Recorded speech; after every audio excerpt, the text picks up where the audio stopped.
My guest today is Sandra Bellamy, who's an asexual person who has her own show where she helps other asexuals with love, life, confidence, dating, and relationships so they can truly live a fulfilled life. In today's episode, Sandra talks to us about what it means to be asexual in a world that constantly promotes sex. Welcome to Lifeology.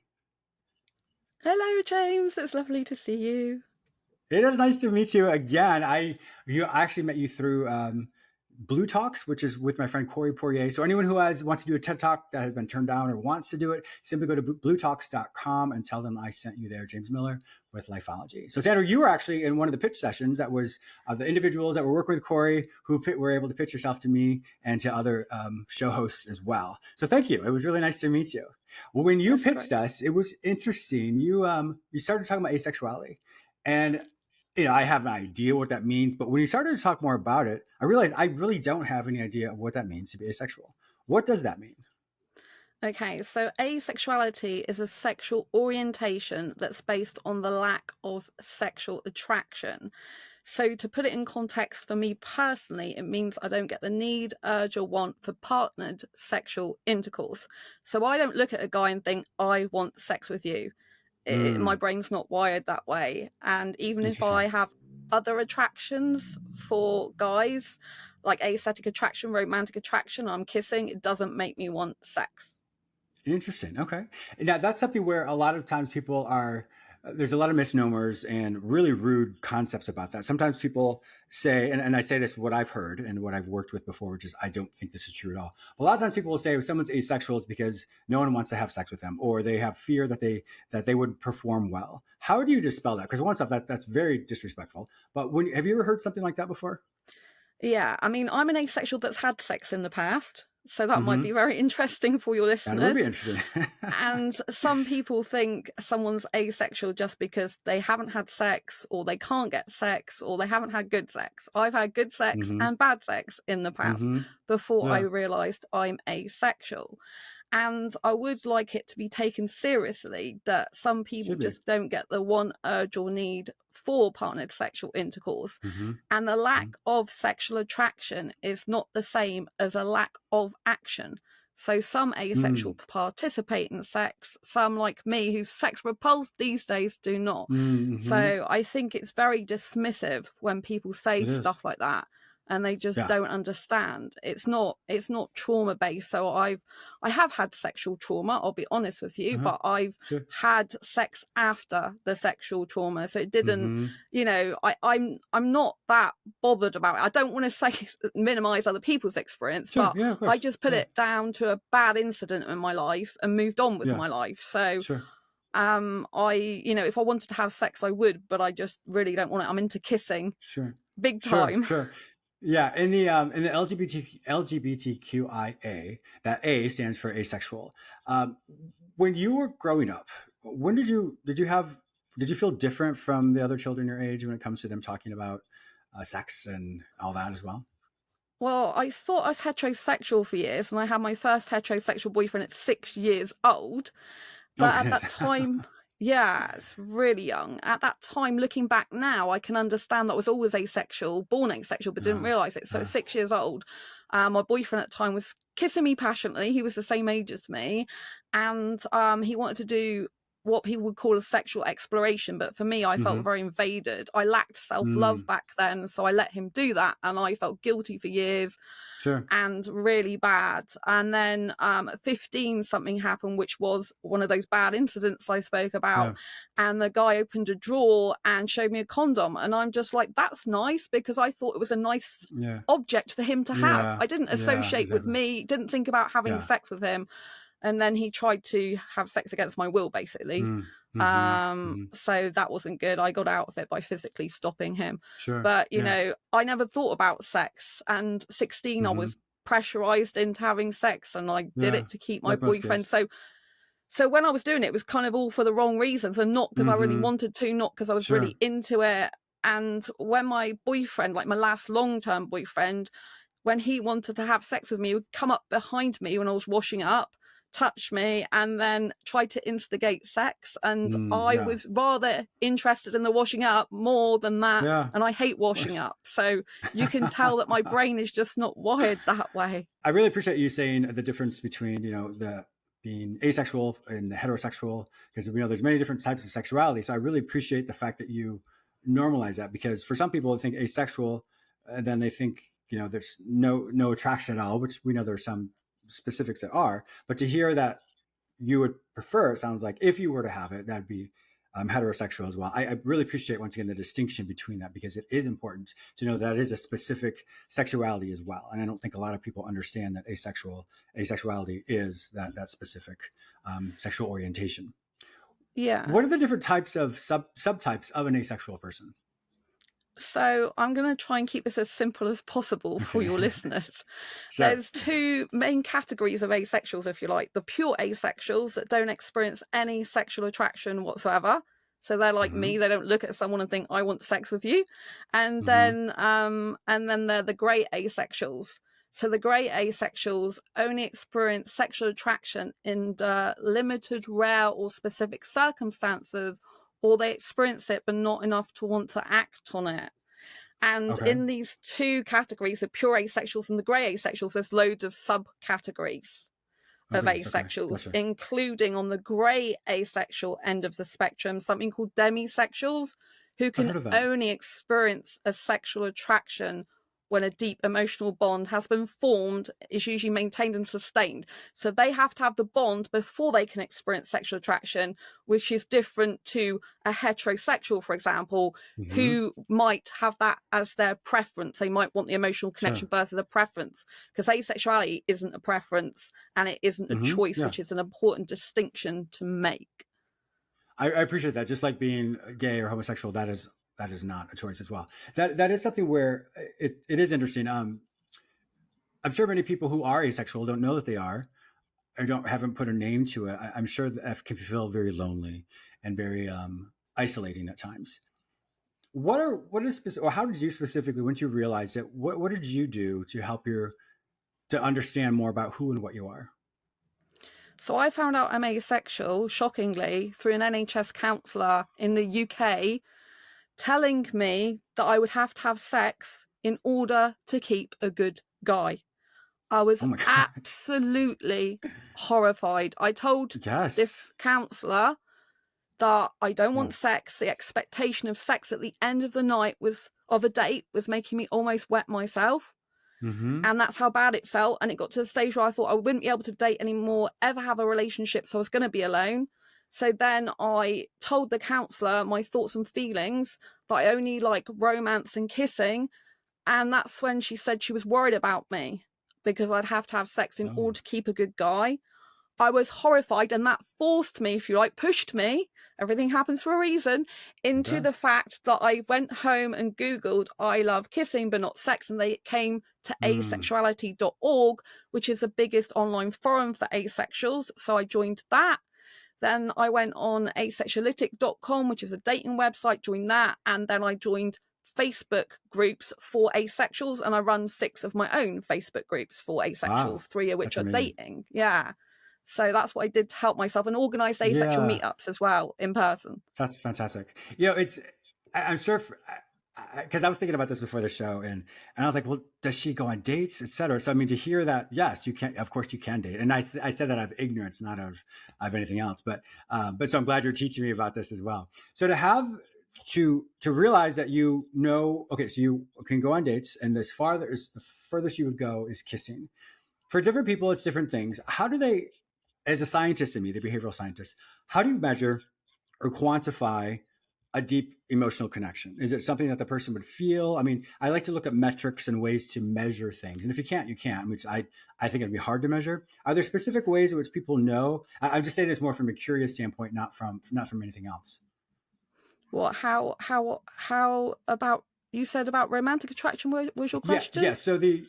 So the aspect you were talking about, the demisexuals, they have to have a deep connection, and so there are different aspects of asexual people. Like for you, you go as far as kissing. Oh, Everyone has their yes. different version of Yeah. what that is. Okay. How are they able to measure that within themselves to say this is what a deep connection means? This kissing, I know that's as far as I Right. go. Does everyone have their own Okay. specific um, limitation? I don't say limitations, guidelines. So every asexual is different, and I should say there's different types of asexual. So I'm a heteromantic, just attracted to guys Oh, okay. romantically. You can get biromantics, attracted to two Uh-huh. genders romantically, panromantic, attracted to multiple Mm-hmm. genders romantically. Mm-hmm. And so for asexuals, usually we love through a deep emotional connection rather than Gotcha. physical. So that's our Okay. main way we love. And we can have different degrees of physicality. For me, I absolutely love kissing. I'm a hyper romantic and a hyper kisser, which is very rare for the world population, let alone Mm-hmm. asexual. So a lot of Yeah. asexuals, they prefer cuddling to kissing, the majority. And some of them might, some of them are touch adverse as well. They don't like any touching, but more grey asexual. So they're on the more sexual end of the asexual spectrum. They're the ones that would tend to be more sex positive and maybe engage in sexual activity. And some of them don't mind it, and some of them enjoy it as an activity to do.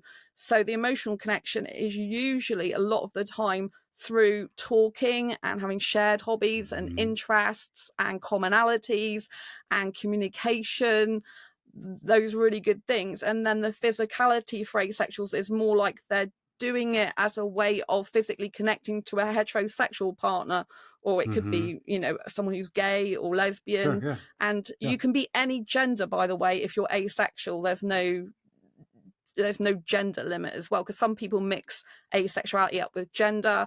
They mix asexuality with Yeah. celibacy. It's not the same as celibacy.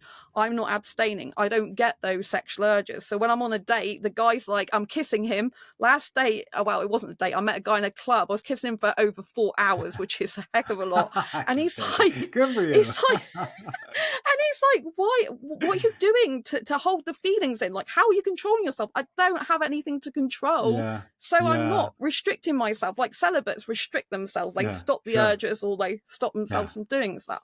Does that answer your question? Yes, it does. Thank you so much. I'm totally blown away. I mean, as I said, I knew some of these things, but there's a whole other world out there. I mean, I'm ignorant in so many things, and so I know my viewers and listeners right now are like, oh my gosh, because it's so important that everyone knows that not everybody fits in the same category, same box as everybody else. Just because the gender may look the same, or sexuality may look the same, it doesn't mean that everyone has those same desires. And so to hear that there's a whole other wonderful group of wonderful people out there who have their own interests, their own desires, their own likes, dislikes, and emotional connections, I think it's wonderful and inspiring to hear. Now, you were saying that you for the dating websites, how does an asexual go about dating? This is really difficult. So I'm on, for example, at the moment when I'm talking to you, I'm on Facebook dating and Badoo.com.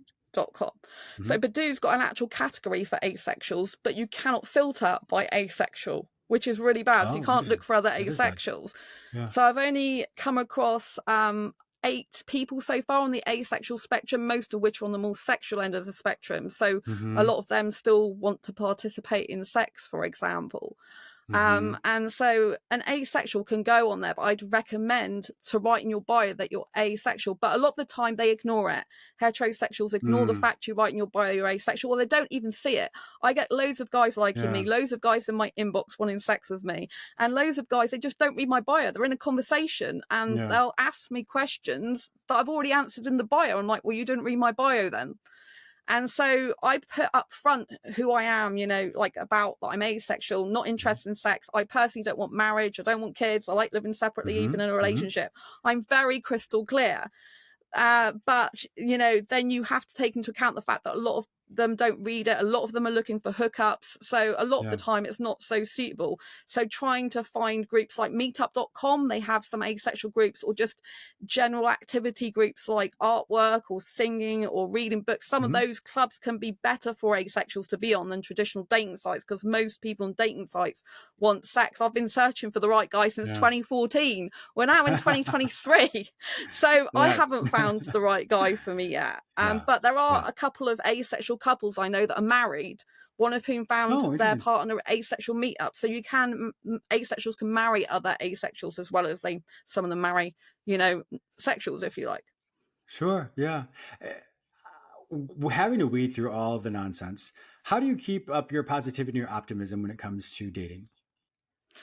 I love being asexual, so I have to say that. So I think every Good. You should. opportunity to educate people about asexuality, even Yes. on a dating app, is really good. It is difficult, but I believe my asexual soulmate's out there somewhere, and so Yes. I'm kind of very spiritual, and so I Good. believe my soulmate's Indian from a past life, and Interesting. so Okay. All right. it's driven me to do things I wouldn't usually do and get out of my comfort zone. So I've Yeah. been to Bollywood events, like dance parties in my Uh-huh. city, for example. And I approached lots of Indian guys online. I have had dates, so I've been on dates, but it's very difficult because they've lied to me. They've said they're all right about my Mm. asexuality. Then they've said, when I've met them, well, one guy said, oh, well, my family wouldn't actually approve of you being asexual, and my community wouldn't have approved. So they don't want to be Okay. seen with an asexual girl. It's dreadful. And because I'm quite famous in the asexual community, if Yeah, of it's an course. asexual guy, a lot of the time they're not out about being asexual, so they don't want to be seen Oh, public with an interesting. asexual girl because they want to keep it quiet. So, but I just Really? but yeah, yeah, they're not out. A lot of them are underground, if you like they don't come out as asexual. They don't want people to know because they Yeah. fear Yeah, ridicule. walk me through that. Yeah, walk me through that because I mean, I can understand, if people are coming out as being gay, I can understand, some of that. But walk me through the aspects of the shame or I'm using the word shame. I don't know if that's would be appropriate, but the reasons why someone would not want to come out like that. Yeah, so some people get told it's unnatural to be asexual. There's something Hmm. mentally wrong with them. There's something physically wrong with them. You just haven't had sex with the right person yet. Try me. Like, when are you going to get a Oh, boyfriend? When are you going to give me children or get a girlfriend or get a oh, partner? And so there's lots of societal expectations, lots of family expectations. yeah, And if you're not the normal heterosexual person, I say normal because nothing's yeah, really normal, you can be your sure, yeah, beautiful, unique self, then people, like families, can turn against some of them, like because they don't understand it, they're uncomfortable with it, and some people frown upon them, thinking, I just don't understand you, so they'll try and fix the asexual, thinking there's something wrong with us. mm, And sometimes if they've got sexual friends that talk a lot about sex, they'll feel like left out in those conversations, and they feel that if they admit the truth of who they are, then their friends will leave them. And some do. Some, when they find out they're asexual, some people really. leave them. Yeah, it's dreadful. I you find, know yeah, it is. It's, yeah. I mean, I guess I don't know. It surprises me, and once again, I say this in a vacuum because I don't live their life, but I don't understand why I would not be friends with someone who's asexual. What does that have to do with me? I don't understand. I just don't understand that. yeah, they're so uncomfortable with what's different to them, I guess, and they fear Yeah, it, sure. that they don't relate to it, and they think you're weird or something. But Yeah, I love being different, so I'm okay you with weird if they should. want to call Yes, me that yes. anyway. Yeah.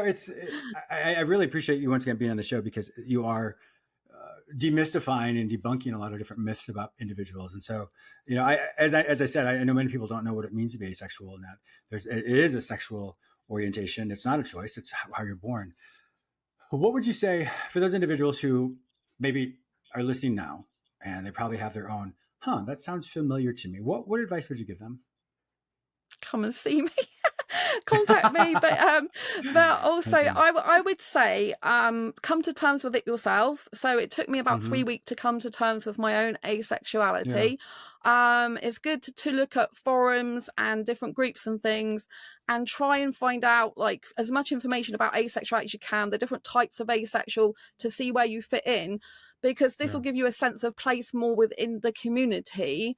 You don't have to label yourself. You can just be Mm-hmm. curious and think, I'm learning about this. But the sooner you learn about how you are in terms of asexuality, the better, because you'll be stronger to talk to other people. So when I first Yeah. found out as asexual, I was very weak. It took me about 3 weeks to research it fully.